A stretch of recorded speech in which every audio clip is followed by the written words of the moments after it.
Entre 15 y 20 nuevas iglesias son registradas cada semana en Colombia, según una noticia que salió en El Tiempo hacia el año 2013, el mes 10, día 5. Mes 10, si no estoy mal, es octubre, septiembre, octubre, noviembre, diciembre, sí. Y en el día 5.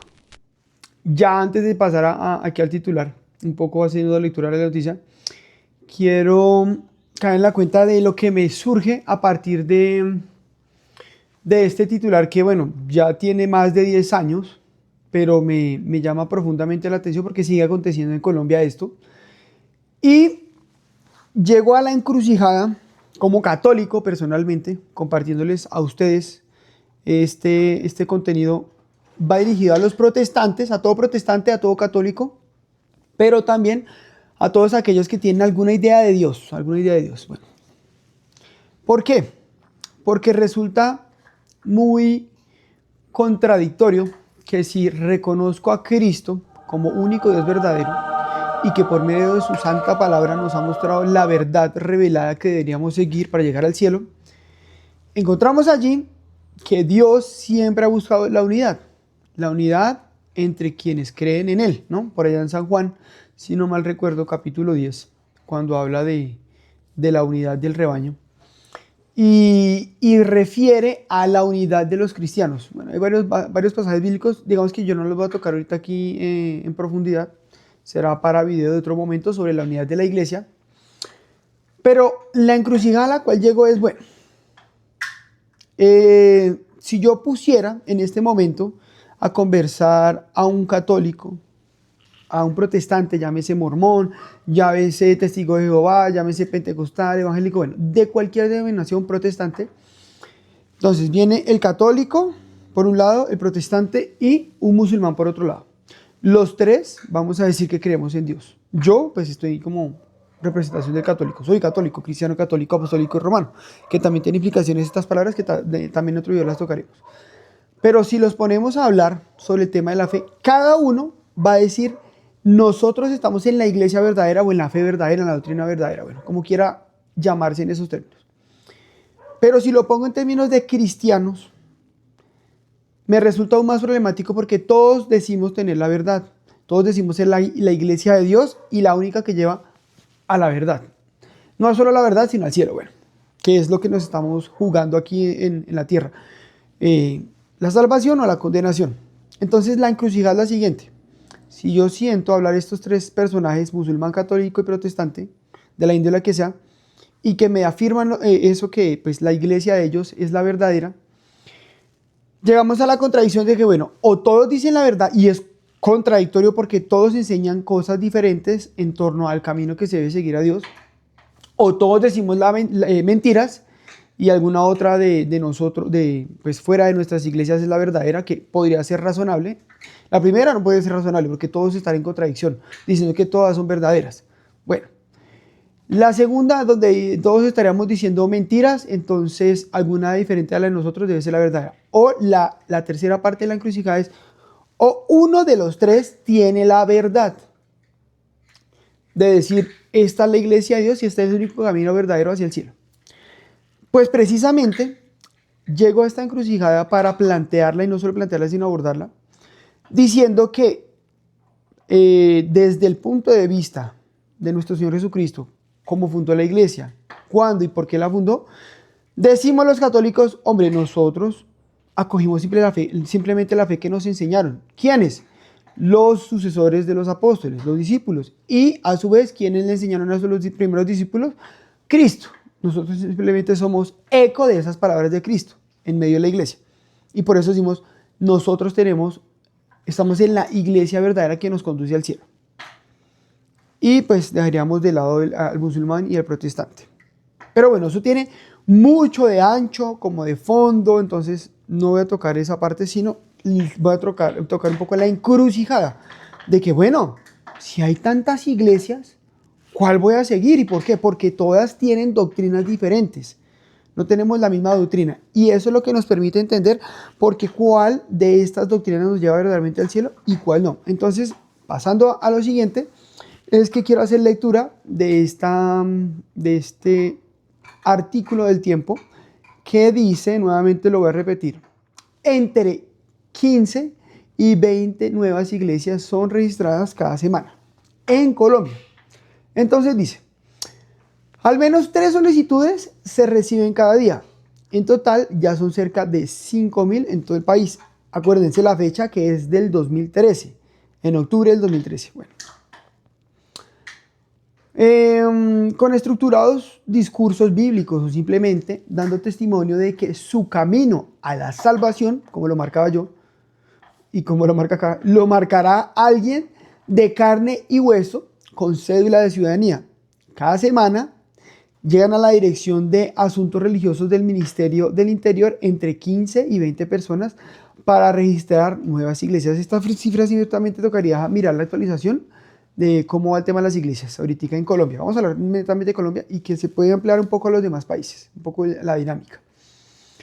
Esa es la dependencia oficial encargada de entregar las personerías jurídicas de las diferentes confesiones religiosas que existen en el país. La cuenta, desde 1994, va en 4.950 iglesias, ¿no? Claro, se refiere a las iglesias. Y sigue creciendo. Esas casi 5.000 iglesias para el 2013, que se hace este artículo, se disputan hoy el fervor de los colombianos, sin que haya, aparte del trámite de inscripción, nadie que las ronde. Con la Iglesia Católica golpeada por escándalos, que ciertamente es así, yo personalmente estoy absolutamente en contra de estos escándalos que nos hacen ver de manera incoherente frente al proyecto de Cristo para llegar a la salvación y dar testimonio de la fe. Bueno, los escándalos, listos. Y la apatía de los creyentes, como el desinterés, como En muchas regiones se ve desde hace tiempo una explosión de nuevas confesiones. 9 de cada 10 son variaciones del culto evangélico. Es una realidad que los pastores han logrado acercar la Biblia a lo que viven los colombianos. Dice el señor Edgar Castaño Díaz. Si no estoy mal, es un pastor. Podría buscarlo, googlearlo ahí para ver si es un pastor. Creo que sí. Vocero de la Federación Consejo Evangélico de Colombia. Debe ser un pastor bueno. Pero somos conscientes de que hay iglesias muy improvisadas de garaje. Antes de que se constituyera formalmente el protestantismo después del 1520, 1519, con Martín Lutero, con los reformistas como Calvino, como el rey, entonces me pasa, el rey de Inglaterra, rey Enrique VIII creo que es, y bueno, todas las variaciones del protestantismo, hombre, a partir de ahí se considera no solamente secta de protestantes, sino iglesias un poco improvisadas. ¿Por qué? Porque salieron del tronco principal, que es la Iglesia Católica. Hay ciertamente otros cismas en la historia que no vienen al caso porque no son protestantes como los conocemos a partir de la Reforma. Pero bueno, entonces dice, pero somos conscientes de que hay iglesias muy improvisadas, de garaje. Bueno, que hacen quedar mal a las otras. Hay de todo. Como en materia de religión no hay marcas registradas, basta una pequeña modificación frente a nombres ya inscritos para lograr el bautizo oficial de la iglesia, ¿no? En cuestión. Lo único que impone la Ley 133, que desarrolla el precepto constitucional de libertad de culto, es que no se promueva la experimentación de fenómenos psíquicos, parapsicológicos, satanismo o prácticas mágicas o supersticiosas, dice Janet Muñoz, coordinadora de la Oficina de Asuntos Religiosos.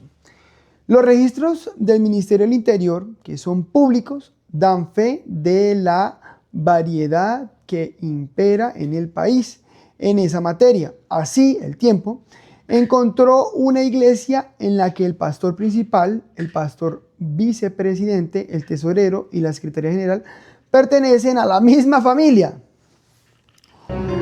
¿Coincidencia? No lo creo. ¿Por qué? Porque este tema de la fe se volvió ciertamente un negocio familiar en muchas ocasiones, ¿no? En el protestantismo, sobre todo, bueno, no es que a la Iglesia Católica no le falten escándalos sobre temas económicos, pero en el protestantismo se ha generado más este tema de volverse negocio. Bueno, El llamado a sus creadores llegó en julio pasado, cuando según la solicitud de personería jurídica, el Espíritu Santo habló. Oh, el Espíritu Santo me habló. Esto es bastante falso porque toda la revelación ya se da en plenitud dentro de la santa palabra de Dios, ¿sí? Y esto de que habla el Espíritu Santo y ahora sí llegó la verdad con una nueva iglesia, pues bueno, deja mucho que desear y no solo eso, sino es bastante criticable y se puede tratar de fondo en otro momento. Bueno, el Espíritu Santo habló y les ordenó trabajar por el establecimiento del reino de Dios en todos los estamentos de la sociedad. Lo pongo entre comillas porque, bueno, así mismo están entre comillas, pero es un asunto irrisorio. Otra iglesia registró que entre los principales requisitos para el cargo de auditor, el encargado de vigilar la veracidad de los registros contables estarían los mandatos de la primera carta de Timoteo. Marido de una sola mujer, sobrio, prudente, decoroso, hospedador, apto para enseñar, no dado al vino, no pendenciero, no codicioso, de ganancias deshonestas, sino amable, que gobierne bien su casa y tenga hijos con sujeción a toda honestidad. Bueno, esto también de fondo solamente está dentro del protestantismo, porque el catolicismo sigue un poco bastante más la directriz de San Pablo desde el primer, segundo siglo, digamos que ya está establecido, pero no lo voy a tratar acá.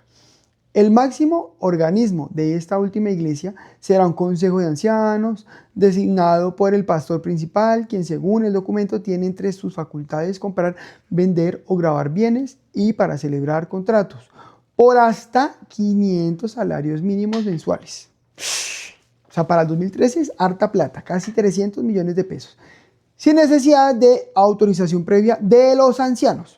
El asunto económico es uno de los más polémicos ligados a las nuevas iglesias, que como la Iglesia Católica están obligadas a declarar ingresos, pero no pagan los impuestos de renta ni el de patrimonio. Bueno, aquí digamos que sigue la noticia. Yo voy a dejar el link acá abajo para que le puedan dar lectura. Pero lo que nos compete y lo que me anima a abordar este tema, pues que hombre, si tantas iglesias se constituyen legalmente dentro de lo que imprime aquí o lo que desea el Estado con el tema de la libertad de culto, me deja mucho que desear, mucho que pensar con lo primero que les comenté de la encrucijada, porque digo, bueno, me interpelan la fe, el cristiano católico, por historia, por concilios, por las mismas Sagradas Escrituras, que es la base fundamental de toda teología, también por el magisterio, tiene unas directrices doctrinales, ¿no?, que se encuentran en las Sagradas Escrituras. Se puede ir a las Sagradas Escrituras y encontrar el fundamento bíblico. La encrucijada es la siguiente: bueno, si no es mi iglesia la verdadera que me lleva al cielo, ¿cuál es? Porque si en Colombia se constituyen tantas iglesias, ya vamos como por 5.000 para el 2013, ahorita la cifra me imagino que debe ser astronómica, ¿cuál de todas estas iglesias es la verdadera? Además de eso, estamos hablando de Colombia, pero en Estados Unidos parece ser que este número es mayor. No, ahorita no tengo el dato, pero yo por ahí lo consulté algún día y es bastante grande. No era una iglesia, no eran 5.000 iglesias, sino eran muchas más. Y no me acuerdo tampoco para qué año, también podríamos tratar ese tema después. Pero bueno, hay una encrucijada, porque si la iglesia verdadera de Cristo no es la iglesia católica, primero que lo demuestren, porque no es. Y segundo, que digan entonces cuál de todas las iglesias de garaje, porque lo dice el mismo artículo, la misma noticia del Tiempo, cuál de todas estas iglesias de garaje es la verdadera. Porque si no es la iglesia católica, entonces ¿cuál?, ¿no? Entonces, aquí es donde viene la encrucijada y que me pone a pensar mucho, bueno, ¿para dónde vamos? ¿Hacia dónde vamos? Porque esto no tiene cabida. El Señor nos muestra en su palabra que quiere la unidad, una sola fe, un solo bautizo. Bueno, y hay otras donde hablan de un solo rebaño, con un solo pastor, con un solo redil, y otros textos bíblicos que hablan sobre la unidad. Y me cuestiona estas formas de iglesia porque todas no solo dicen tener la verdad, sino que además enseñan doctrinas diferentes a partir de las mismas Sagradas Escrituras. ¿Cómo es posible eso? O sea, es una completa locura. Entonces, si digamos, yo estoy dentro de una iglesia protestante y me peleé con mi pastor, porque mi pastor no sé, no me dio un cargo, o me cayó mal, empezó a caerme gordo, pues simple, yo tengo palabra, yo tengo la Biblia, voy y me armo otra iglesia de garaje. Y listos. Ahora digo, el Espíritu Santo me iluminó, gloria al Señor, aleluya, amén. Como hacen dentro de los cultos protestantes. Entonces se arma otra iglesia y después de que se conforma esa iglesia, si el pastor vuelve y pelea con algún fiel, ese fiel se sale de su iglesia y va y arma otra. ¿Dónde está el criterio de veracidad o de verdad que me indique que esas iglesias que se formaron de ese modo verdaderamente tienen al Espíritu Santo y me conducen al cielo? Hombre, esto es una locura completa. Y esto se le debe poner cuidado porque nos estamos jugando la vida a la muerte eterna. Es absolutamente esencial. La una y única iglesia que fundó el Señor Jesucristo y la edificó en la persona de Pedro, según San Mateo 16-18, es la iglesia católica. Hay historia, están los concilios que nos demuestran cómo durante los años, el curso histórico de la iglesia, tuvieron que enfrentarse a doctrinas heréticas, y no solo heréticas, sino que además eran contrarias a la recta ortodoxia que imprime el carácter de las Sagradas Escrituras. Porque primero fue la iglesia y después fueron las Sagradas Escrituras, por allá sobre el siglo IV, año 380-385. Bueno, entonces, hay de fondo no solo una cuestión, sino la encrucijada. Entonces, que alguien me indique quién tiene razón. De todas estas iglesias, ¿quién tiene la razón? Porque es importante saber hacia dónde debo conducir mi fe. El artículo muestra otras cosas curiosas sobre el tema de la conformidad de las iglesias. Y un punto fundamental que yo le critico a los protestantes, que trataremos en el siguiente video seguramente, es que frente al tema de la historia, la historicidad, que es fundamental, la rechazan profundamente. ¿Pero por qué la rechazan profundamente? Teniendo en cuenta este tema de las iglesias. Porque dentro de la historia se darán cuenta que la única que tiene sucesión apostólica, que tiene historia desde Cristo, los apóstoles hasta el día de hoy, es la Iglesia Católica. Claro, ha tenido sus cismas, ha tenido inconvenientes y ha tenido y tiene muchos pecadores. Pero a ver, el Señor dijo, yo he venido por los pecadores, no por los justos, ¿no?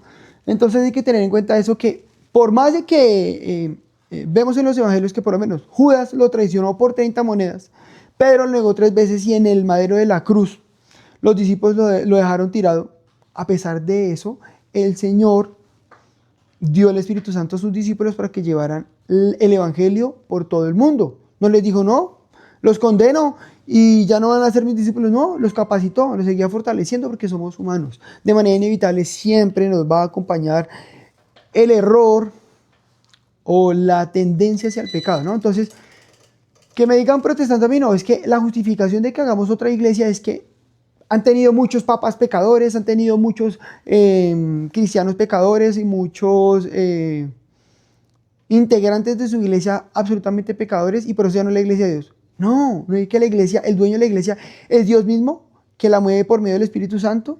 Solamente nosotros que la integramos somos personas que necesitamos de la misericordia de Dios. Por eso estamos en la iglesia, para buscar día a día la misericordia de Dios, buscar esa vida en perfección día a día, buscando la santidad día a día. Bueno, no me quiero extender en ese asunto, pero me deja la encrucijada, y por eso es que este asunto de hablar públicamente, porque ven mi rostro, bueno, son unas gafas curiosas, pero públicamente saben quién está hablando y saben cuáles son las tendencias en este tema de religión, de iglesia. Yo soy cristiano, católico, apostólico y romano, con su cabeza visible en Roma, que es ahora mismo el Papa León XIV. Pero que este tipo de noticias, que en el mundo salen bastantes, donde se crean iglesias día a día con tanta facilidad y con cualquier doctrina, es ciertamente un problema que deviene de manera inevitable del demonio, que quiere la división dentro de la iglesia, que después en otro video también trataremos el tema de Asuntos sobre el mal, que es un individuo amorfo, un ser amorfo, con poder, pero no tiene más poder que Dios, ciertamente. Les dejo la noticia para que la puedan ojear, para que la puedan leer. Dejo el link aquí abajo. Y no sin invitarlos a que tratemos de explorar como creyentes cristianos el trasfondo de la fe, cómo nos ha llegado, cuándo fue fundada la iglesia, por qué tiene la iglesia a la que usted pertenezca X o Y doctrina. Y sobre todo les recomiendo la lectura de los padres de la iglesia, padres apostólicos, los primeros 3 siglos del cristianismo y siguientes ciertamente, pero para que sepan de dónde viene la fe del cristiano. Si este contenido les gusta, pueden suscribirse, darle pues manito arriba, me gusta, y también pueden picar a la campanita. Si el contenido no les gusta, pues bueno, pueden poner manito abajo y poner sus sugerencias aquí abajo de por qué no les gusta el contenido y en algún momento podemos crear un espacio de debate.